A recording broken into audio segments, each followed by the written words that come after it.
കരിയേഴ്സിലേക്ക് സ്വാഗതം. നമ്മൾ ഇന്ന് ഡിസ്കസ് ചെയ്യുന്നത് PSC ചോദിച്ച ബയോളജിയിലെ ചോദ്യ ഉത്തരങ്ങളാണ്. ദഹന പ്രക്രിയ ആരംഭിക്കുന്നത് എവിടെ വെച്ചാണ്? ദഹന പ്രക്രിയ ആരംഭിക്കുന്ന സ്ഥലം എവിടെ നിന്നാണ്? വായയിൽ വെച്ചാണ് ദഹനം ആരംഭിക്കുന്നത്. എന്തുകൊണ്ടാണെന്ന് ഒമിനിയിൽ അടങ്ങിയിരിക്കുന്ന അമിലേസ് എന്ന എൻസൈമാണ് ഭക്ഷണത്തിലെ അന്നജത്തെ മാൾട്ടോസ് പോലുള്ള ലളിതമായ പഞ്ചസാരകളാക്കി മാറ്റുന്നത്. അതുകൊണ്ട് തന്നെ ദഹനത്തിന്റെ ആദ്യഘട്ടം എവിടെ വെച്ചാണ് നടക്കുന്നത്? വായിൽ വെച്ചാണ്. ഉമിനീരിൽ അടങ്ങിയിട്ടുള്ള എൻസൈം ഏതാണ്? അമിലേസ് ആണ് കേട്ടോ. അങ്ങനെയാണെങ്കിൽ ദഹന പ്രക്രിയ ആരംഭിക്കുന്നത് എവിടെ വെച്ചാണ്? വായയിൽ വെച്ചാണ്. രണ്ടാമത്തെ ചോദ്യം, പഞ്ചസാരയെ ഗ്ലൈക്കോജൻ ആക്കി മാറ്റാൻ സഹായിക്കുന്ന ഹോർമോൺ ഏതാണ്? ഇൻസുലിൻ ആണ് പഞ്ചസാരയെ ഗ്ലൈക്കോജൻ ആക്കി മാറ്റുന്ന ഹോർമോൺ. നമ്മൾ ഭക്ഷണം കഴിച്ച ശേഷം രക്തത്തിലെ ഗ്ലൂക്കോസിന്റെ അളവ് കൂടുന്നുണ്ട്. അങ്ങനെ കൂടുന്നത് പാൻക്രിയാസ് ആണ് ഇൻസുലിൻ ഉണ്ടാക്കുന്നത്. ഇൻസുലിന്റെ സഹായത്തോടെ അധികമായിട്ടുണ്ടാവുന്ന ഈ ഗ്ലൂക്കോസ് എവിടെയാ ശേഖരിക്കുക? കരളിലും പേശികളിലും ഏത് രൂപത്തിലാണ് ശേഖരിക്കുക എന്നറിയോ? ഗ്ലൈക്കോജന്റെ രൂപത്തിലാണ് ശേഖരിക്കുക. ഈ പ്രക്രിയ പറയുന്നതാണ് ഗ്ലൈക്കോജനസിസ് എന്ന പേരിലാണ് അറിയപ്പെടുന്നത്.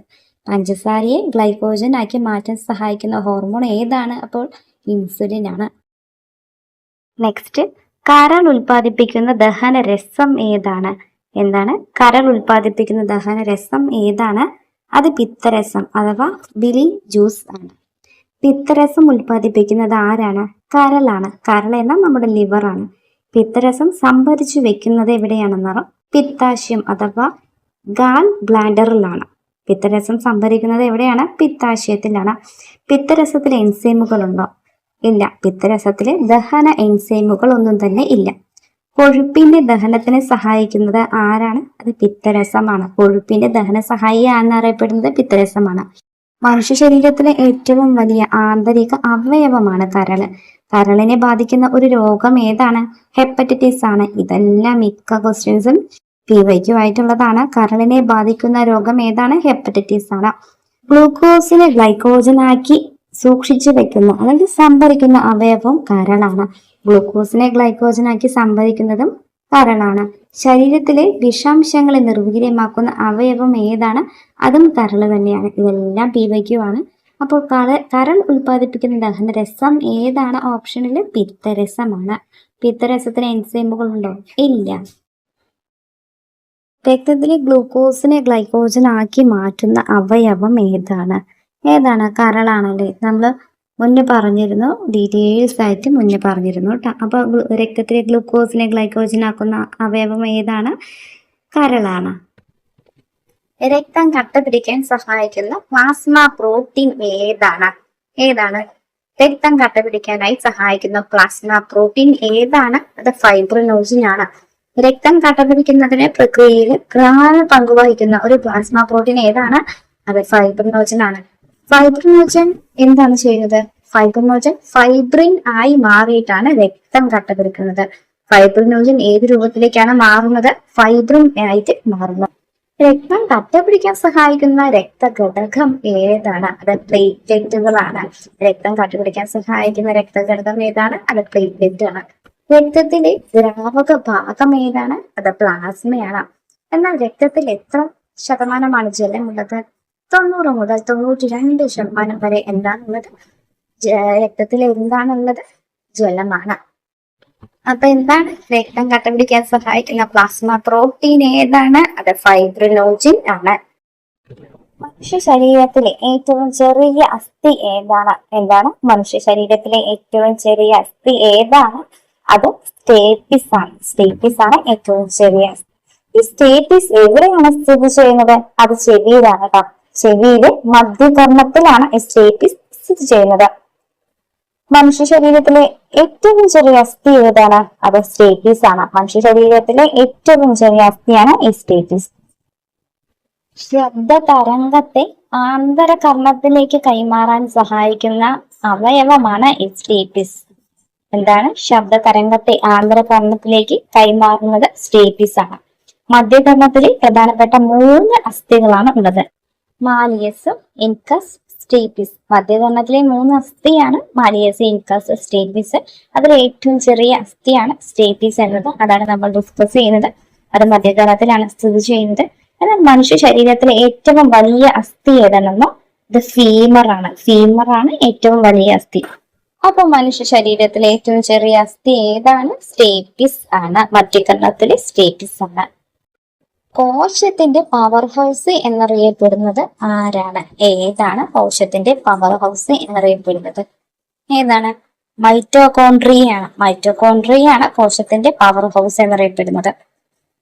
അതായത് കോശത്തിന് പ്രവർത്തിക്കാൻ ആവശ്യമായ ഊർജം അഥവാ ATP ഉൽപ്പാദിപ്പിക്കുന്നത് ആരാണ്? അത് മൈറ്റോകോൺട്രിയയാണ് ATP ഉൽപ്പാദിപ്പിക്കുന്നത്. അതുകൊണ്ട് തന്നെയാണ് ഈ മൈറ്റോകോൺട്രിയ എന്ന് പറയുന്നത് കോശത്തിന്റെ പവർ ഹൗസ് എന്ന് അറിയപ്പെടുന്നത്. ഈ കോശത്തിന്റെ നിയന്ത്രണ കേന്ദ്രം അഥവാ പ്രവർത്തനത്തെ നിയന്ത്രിക്കുന്ന കേന്ദ്രം ഏതാണ്? അത് ന്യൂക്ലിയസ് ആണ്. പിന്നെ കോശത്തിന്റെ ആത്മഹത്യാ സഞ്ചി അഥവാ സൂയിസൈഡ് ബാഗ് എന്നറിയപ്പെടുന്നത് ആരാണ്? സൂയിസൈഡ് ബാഗ് ഓഫ് സെൽ എന്നറിയപ്പെടുന്നത് ആരാണ്? അത് ലൈസോസോം ആണ്.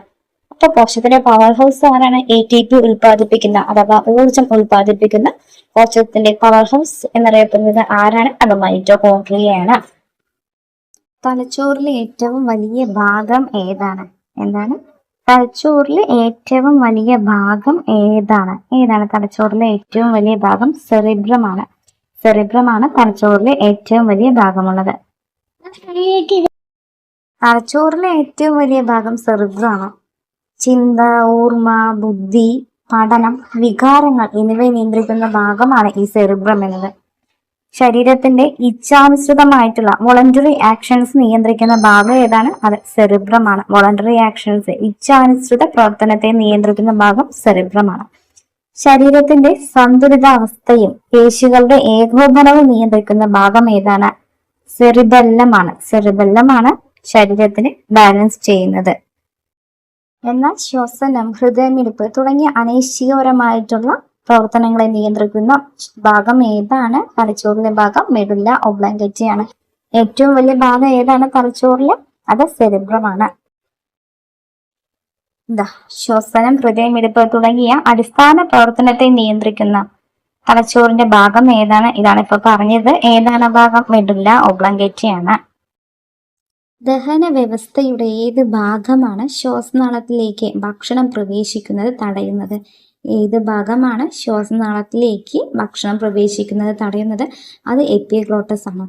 ഈ ഭക്ഷണം വിഴുങ്ങുമ്പോൾ ശ്വാസനാളത്തിന്റെ പ്രവേശന ഭാഗം അടയ്ക്കുന്നത് ആരാണ്? അത് എപ്പിഗ്ലോട്ടസ് ആണ്. ഇതുമൂലം ഫുഡ് ശ്വാസനാളത്തിലേക്ക് കടക്കാതെ അന്നനാളത്തിലേക്ക് തന്നെ പോകുന്നുണ്ട്. ദഹന വ്യവസ്ഥയെയും ശ്വസന വ്യവസ്ഥയെയും പൊതുവായ ഭാഗം ഏതാണ്? അത് ഫാരിങ്സ് ആണ്. ശ്വാസനാളം ഏത് പേരിലാണ് അറിയപ്പെടുന്നത്? അത് ട്രക്കിയ എന്ന പേരിലാണ് കേട്ടോ. അപ്പോൾ ഭക്ഷണം വിഴുങ്ങുമ്പോൾ ശ്വാസനാളത്തിന്റെ പ്രവേശിക്കുന്ന ഭാഗം അടയ്ക്കുന്നത് ആരാണ്? എപ്പിഗ്ലോട്ടിസ് ആണ്. ഇതുമൂലമാണ് ഭക്ഷണം ശ്വാസനാളത്തിലേക്ക് കയറാതെ ആര് സഹായിക്കുന്നത്? എപ്പിഗ്ലോട്ടിസ് സഹായിക്കുന്നത്. മനുഷ്യന്റെ ശരീരത്തിലെ ഏറ്റവും കാഠിന്യമുള്ള പദാർത്ഥം ഏതാണ്? നമ്മുടെ ശരീരത്തിലെ ഏറ്റവും കാഠിന്യമുള്ള പദാർത്ഥം ഏതാണ്? അത് ഇനാമൽ ആണ്. ഇനാമൽ എവിടെയാണ് സ്ഥിതി ചെയ്യുന്നത്? അത് പല്ലിന്റെ ഏറ്റവും പുറത്തുള്ള ഭാഗമാണ്. സംരക്ഷണ കവചം എന്നറിയപ്പെടുന്നത് ഏതാണ്? അത് ഇനാമലാണ്. നമ്മുടെ ശരീരത്തിൽ തന്നെ ഏറ്റവും കാഠിന്യമുള്ള പദാർത്ഥമാണ് ഈ പല്ലിന്റെ ഇനാമല്.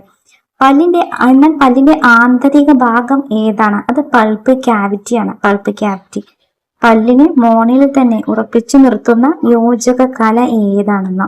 അതായത് പല്ലിനെ മോണയിൽ തന്നെ ഉറപ്പിച്ചു നിർത്തുന്ന ഒരു യോജക കലയാണ് സിമന്റം എന്നത്. പല്ലിന്റെ പ്രധാന ഭാഗം നിർമ്മിച്ചിരിക്കുന്നത് എന്തുകൊണ്ടാണ്? അത് ഡെഞ്ചിനുകൾ കൊണ്ടാണ്. പല്ലിന്റെ പ്രധാനപ്പെട്ട ഭാഗങ്ങൾ നിർമ്മിച്ചിരിക്കുന്നത് എന്തുകൊണ്ടാണ്? അത് ഡെഞ്ചിൻ കൊണ്ടാണ്. ലാസ്റ്റ് ചോദ്യം, ഡെങ്കിപ്പനി പരത്തുന്ന കൊതുക് ഏതാണ്? ഏതാണ്? ഈഡിസ് കൊതുകുകളാണ് കേട്ടോ. പക്ഷെ ഒരു തവണ എക്സാമിന് ചോദിച്ചത് ആൺ ഈഡിസ് കൊതുകുകളാണോ പെൺ ഈഡിസ് കൊതുകുകളാണോ എന്നാണ്. നോക്കാം. ഡെങ്കിപ്പനി എന്ന് പറയുന്നത് ഒരു വൈറസ് രോഗമാണ്. ഡെങ്കിപ്പനി ഒരു ബാക്ടീരിയ അല്ല കേട്ടോ, ഒരു വൈറസ് രോഗമാണ്. ഡെങ്കിപ്പനി പരത്തുന്നത് ആരാണ്? ഈഡിസ് കൊതുകുകളാണ്. ഈഡിസ് കൊതുകുകൾ പകൽ സമയത്താണ് ഇത് പഠിക്കുന്നത്. ഡെങ്കിപ്പനി ബാധിക്കുന്നത് എന്തിനു പറ്റും? പ്ലേറ്റ്ലെറ്റുകളുടെ എണ്ണം കുറയ്ക്കുന്നു. ഡെങ്കിപ്പനി വരുമ്പോൾ പ്ലേറ്റ്ലെറ്റുകളുടെ എണ്ണം കൗണ്ട് കുറയുന്നു. വെള്ളം കെട്ടിക്കിടക്കുന്ന സ്ഥലത്തിലാണ് ഈ കൊതുകുകൾ വളരുന്നത്. ഈ ഡെങ്കിപ്പനി ഉണ്ടാക്കുന്ന ഈഡിസ് കൊതുകുകൾ വെള്ളം കെട്ടിക്കിടക്കുന്ന സ്ഥലത്ത് ഉണ്ടാകുന്നുണ്ട്. ഡെങ്കിപ്പനിയുടെ പ്രധാനപ്പെട്ട ലക്ഷണം എന്താണ്? പനി, തലവേദന തുടങ്ങിയ ശരീരവേദന, സന്ധിവേദന തുടങ്ങിയവയെല്ലാം ഉണ്ടാക്കുന്നുണ്ട്. ഡെങ്കിപ്പനി പരത്തുന്നത് പെൺ ഈഡിസ് കൊതുകുകളാണ്. ഈ ക്വസ്റ്റ്യൻ മോസ്റ്റ് ആണ്. പെൺ ഈഡിസ് കൊതുകുകളാണ് ഡെങ്കിപ്പനി പരത്തുന്നത്. നമ്മൾ ഈ വീഡിയോയിൽ മുഴുവൻ പറഞ്ഞിരിക്കുന്നത് മുഴുവൻ റിലേറ്റഡ് പോയിന്റ്സ് അടക്കം PYQ ആണ്. PYQ അല്ലാതെ ഒറ്റ സാധനം പുറത്തുനിന്ന് നമ്മൾ എടുത്തിട്ടില്ല.